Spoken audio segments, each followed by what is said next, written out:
राजू हो। जी हाँ, क्या बात है? आप कौन है? सहगल, विशाल सहगल। आपके बारे में सुना तो था, मुलाकात पहली बार हो रही है। पर जो कुछ भी हुआ अच्छा नहीं हुआ भाई साहब। मुझे भाई मत कहो, मैं तुम्हारा भाई नहीं हूं। काम से आया हूं, तुम्हें मेरे साथ बंबई चलना है। बाप की चिता को आग तो बड़ा बेटा देता है, सो तुम दे चुके। अब यहां यह हमारा घरेलू मामला है। तो फिर मेरी क्या जरूरत है? कुछ कागजात पर दस्तखत करने हैं। कैसे कागजात? मेरे बाप ने मेरी जायदाद में से तुम्हारे नाम कुछ रकम छोड़ी है। रकम? हाँ। कितनी रकम छोड़ी तुम्हारे बाप ने? कितनी कीमत लगाई है मेरी? क्या मोल लगाई मेरी मां की इज्जत का? क्या भाव किया उस बदनामी, बेइज्जती और गालियों का जो बचपन से लेकर आज तक मुझे मिली? मुझे फालतू बातों में कोई दिलचस्पी नहीं है, मैं तुम्हें लेने आया हूं। हाँ, वो इसलिए क्योंकि मेरे दस्तखत के बगैर वो वसीयत पूरी नहीं हो सकती, इसलिए। लेकिन सुनो, मुझे उस आदमी का एक पैसा नहीं चाहिए जिसने मुझे और मेरी मां को अपना नाम तक नहीं दिया। देखो, कुछ लोग अपने कुत्ते बिल्ली के नाम करोड़ों रुपए छोड़ जाते हैं, लेकिन उन्हें अपना नाम नहीं देते। अच्छा, लेकिन मुझे तो सिर्फ नाम चाहिए और कुछ नहीं। सोच लो। देखो, मेरे बाप ने 900 करोड़ की प्रॉपर्टी पीछे छोड़ी है। तुम्हारे बाप ने ना? हाँ, मेरे बाप ने। तुम्हारे बाप ने छोड़ी तो तुम ले लो, मुझे तो सिर्फ नाम चाहिए और कुछ नहीं। दे सकते हो? नहीं। तो जाओ फिर यहां से। बदकिस्मती से वसीयतनामे में एक शर्त है कि हम दोनों को वकील के सामने दस्तखत करने पड़ेंगे, इसलिए तुम्हें आना ही पड़ेगा। आना ही पड़ेगा? यस। मैं तुम्हारे और तुम्हारे बाप का नौकर नहीं हूं। Mind your language. Keep quiet. Problem तुम्हारी है, पैसों की जरूरत तुम्हें है, दस्तखत तुम्हें चाहिए। रिक्वेस्ट करो, प्लीज बोलो, विनती करो मेरी।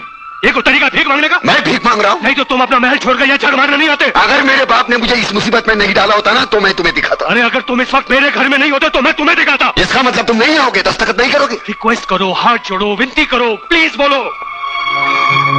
प्लीज। प्लीज मेरे साथ आइए। प्लीज मेरे साथ आइए। हाँ, जब नहीं आता प्लीज खेलो भैया। बास्टर्ड।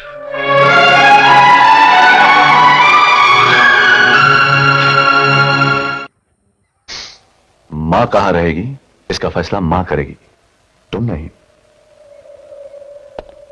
तो फिर जब तक मां नहीं आ जाती, उसका मंदिर यहीं रहेगा। कहां? यहां? यहां जहां की हर चीज पाप और बेईमानी की कमाई से है, यहां मां का मंदिर रहेगा लखन? पाप और पुण्य तो आप जैसे दकियानुसी लोगों के बनाए हुए शब्द हैं, जो पुण्य और ईमानदारी का घमंड लिए घूमते फिरते हैं, जो ना किसी के जज्बात को समझते ना किसी का दर्द। किसके दर्द की बात करते हो तुम? उसी का जिसका मंदिर तुम ले जाना चाहते हो। अरे कभी सोचा है मां के दर्द को, उसके बीते हुए जख्मों को?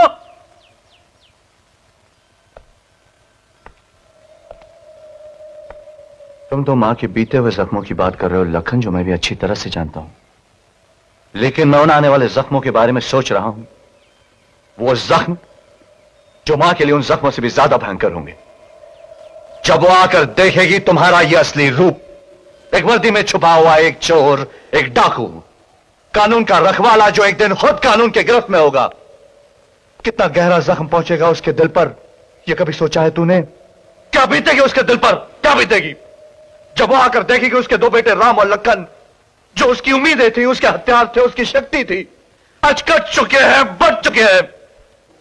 इसके जिम्मेदार भी तुम हो भैया। मैं? हाँ तुम। छोटे भाई को हमेशा छोटा ही समझते रहे। जब जब मैंने आगे बढ़ना चाहा, कोई ना कोई पत्थर मेरे सामने रखते गए, और जब बढ़ गया तो बनती हुई सीढ़ी को तोड़ने की पूरी कोशिश की। देवधर को भड़काया, कमिश्नर साहब को भड़काया, पुलिस डिपार्टमेंट में सबके सामने थप्पड़ मारकर जलील किया, यहां तक कि मेरी बचपन की मोहब्बत राधा को मुझसे हमेशा के लिए दूर कर दिया। अब क्या चाहते हो तुम? मुझसे मेरी मां को भी दूर कर देना चाहते हो? एक ही बच्चा है सारा, वो भी छीन लेना चाहते हो? हाँ, मैं तुम्हारा सब कुछ छीन लेना चाहता हूं, क्योंकि मैं तुम्हारा भाई नहीं, दुश्मन हूं मैं तुम्हारा। कमीना हूं मैं, राम जैसे भाई के नाम पर दब्बा हूं मैं। यही कहना चाहते हो तुम? बस बस, अब मैं और बर्दाश्त नहीं कर सकता।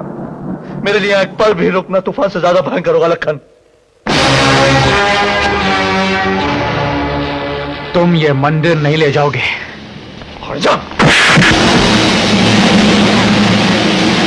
बात मारा है आपने मुझे, लेकिन आज आज मार नहीं खाऊंगा।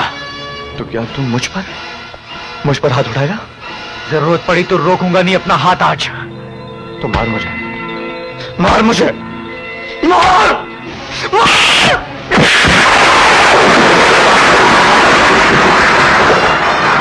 याददाश्त बहुत अच्छी है तुम्हारी जेलर। परसों बात मिले फिर भी तुमने मुझे पहचान लिया। तुझे तो मैं मरने के बाद भी नहीं भूलूंगा पाशाह, क्योंकि भगवान के सामने मुझे तेरा गिरेबान पकड़ना। वो तो मरने के बाद होगा जेलर। फिलहाल इस दुनिया की सोचो जिसमें कल सूरज की पहली किरण के साथ साथ तुम एक जिंदा लाश बनकर जियोगे।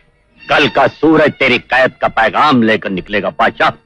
इस घर से तू सीधा जेल जाएगा और दोबारा वहां से कभी भाग नहीं सकेगा, समझे? ठहरो, बेटी जान से जाएगी। पत्तियां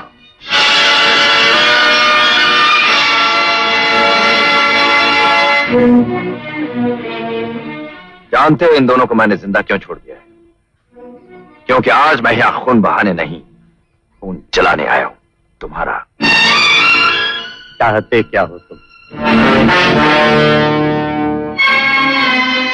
याद है एक दिन तुमने मुझे बेइज्जती करके इस घर से बाहर निकाला था, सिर्फ इसलिए कि तुम्हें अपनी इज्जत, अपने खानदान और अपने खून पर गुरूर था। लेकिन आज मैं तुम्हारे उस गुरूर को चकनाचूर करने आया हूं। अपने बेटे अशोक से नहीं मिलोगी जेलर? अशोक? तुम जानते हो वो कहां? सिर्फ जानता ही नहीं, उसे मैंने अपने हाथों से पाला है। जिस पाप की दुनिया का मैं बादशाह हूं, उसे मैंने वहां का शहजादा बना दिया। चोरी करना उसका पेशा है। पुलिस के साथ आंख में चोली खेलना उसकी तालीम, और जेल की पथरीली बिस्तर पर सोना उसका शौक। हराम साले, याद करो वो दिन जब तूने मुझे इसी घर में कहा था कि मेरा दादा डाकू था, मेरा बाप वेश्यालय चलाता था और मेरे खून में पाप का रंग है। आज मैं तुझे बताने आया हूं कि तेरा बेटा, जिसकी रगों में तेरा खानदानी खून बह रहा है, मैंने अपने पाप के रंग में रंग दिया है।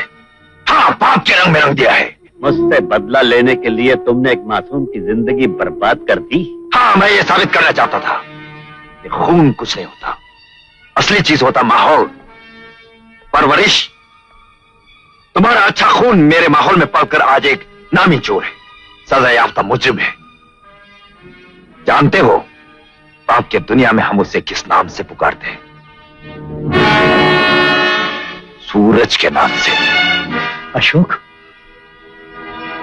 घबराओ नहीं जेलर, बहुत जल्द बाप बेटे का मिलन होगा।